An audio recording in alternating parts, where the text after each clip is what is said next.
Le général Mamadi Doumbouya a un avantage extrêmement important, d'être un leader qui ne dit pas n'importe quoi et qui ne parle pas n'importe comment. Et d'être un leader qui a posé des actes concrets qui ont marqué la conscience collective du pays.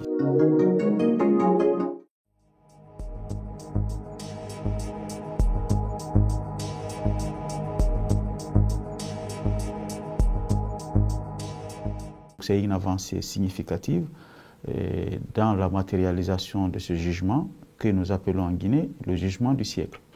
Aujourd'hui, ce qui est plus important, c'est que les victimes du procès du 28 septembre retrouvent leur dignité.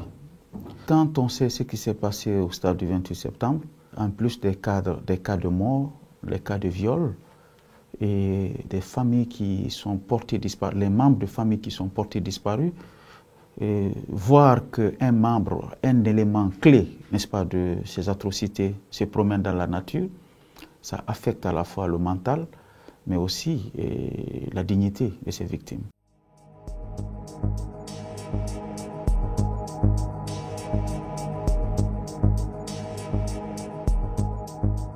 Il n'y a pas de lien à faire entre la charte de la transition et la Constitution. La charte organise le processus de transition.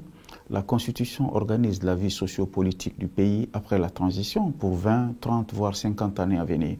Et c'est une Constitution qui est le fruit d'une concertation populaire de grande envergure. Contrairement aux 5 autres constitutions qui l'ont précédée, nous avons rectifié un processus qui a été jugé bancal dans l'histoire constitutionnelle de notre pays.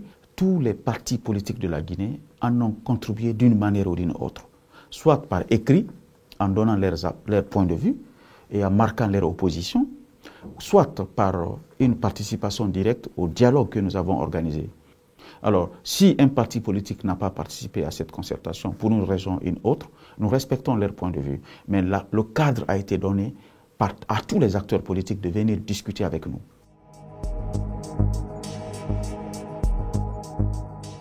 Je ne peux pas présager qui va être candidat ou pas lors des prochaines élections. C'est les Guinéens qui doivent décider par les urnes qui doit conduire les destinées. Le général Mamadi Doumbouya a un avantage extrêmement important, d'être un leader qui ne dit pas n'importe quoi et qui ne parle pas n'importe comment. Et d'être un leader qui a posé des actes concrets qui ont marqué la conscience collective du pays. Ça, c'est extrêmement important.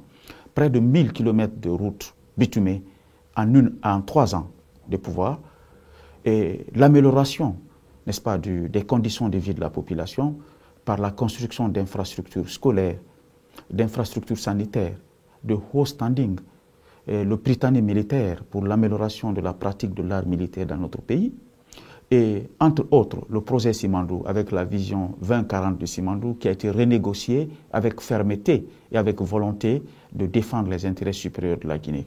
Et il faut des hommes de valeur, il faut des patriotes pour garantir que ce projet soit profitable à tous les Guinéens.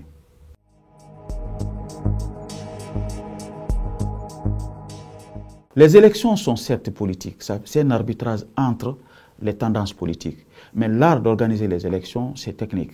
C'est les données scientifiques, c'est la statistique, c'est l'informatique, c'est le droit. Donc, soit on opte pour un organe transitoire, indépendant, ou l'administration des territoires organise le référendum. Une fois la Constitution approuvée, on met en place l'organe technique indépendant chargé d'organiser les élections. Mais la capacité, la technicité d'organiser les élections aujourd'hui, l'administration du territoire en a l'expertise.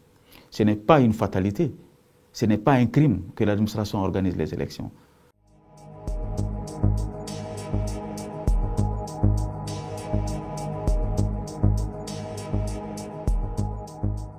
Qui a fait sortir le président, M. Cellou Dalein Diallo et M. Sidya Touré de la Guinée? Est-ce que c'est un mandat qui a été lancé contre eux? Vous êtes au courant qu'un mandat d'arrêt a été lancé contre un d'entre eux? Non. Et vous êtes au courant qu'on les a dit de ne pas rentrer au pays? Non. Ils sont sortis pour aller se soigner.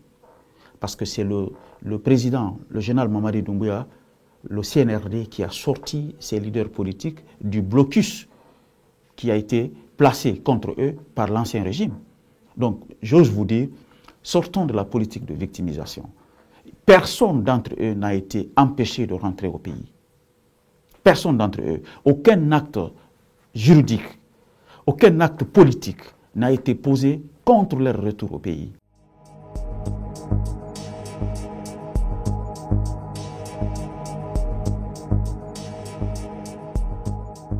Ce sont des jeunes que j'ai connus, que j'ai côtoyés, et pour lesquels j'ai beaucoup de respect et de considération. Parce que, étant leurs aînés au sein de la société civile, nous avons partagé des moments de lutte ensemble.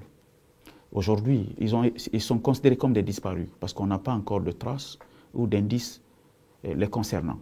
En pareil cas, l'instance habilitée à donner des informations sur les circonstances et les conditions de leur disparition, c'est bien la justice. Et le procureur l'a fait.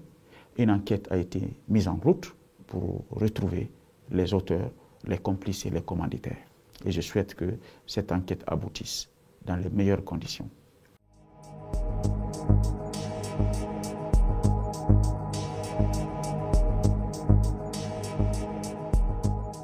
Tous les Guinéens sont bienvenus en Guinée. Et tous les Africains sont bienvenus en Guinée. Dire qu'il y a un acte officiel qui a été pris sur le plan du discours politique, sur le plan d'une décision de justice contre le retour du président Alpha Condé, c'est archi faux. Ce qui a été pour Claude Pivy sera pour Alpha Condé, sera pour n'importe quel Guinéen qui, dans l'exercice de ses fonctions, a posé des actions contre, n'est-ce pas, contraires à la loi.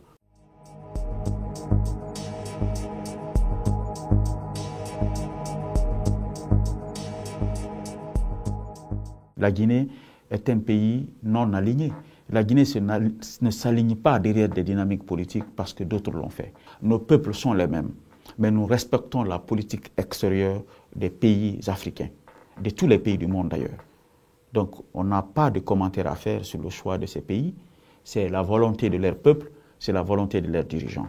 Et nous avons une autre option. La Guinée a contribué à la création de la CEDEAO, pas l'inverse. Nous ne pouvons pas contribuer à la désintégration de la CEDEAO. Au contraire, nous contribuons à son renforcement. Nous respectons aussi les autres pays qui ont pris d'autres directions.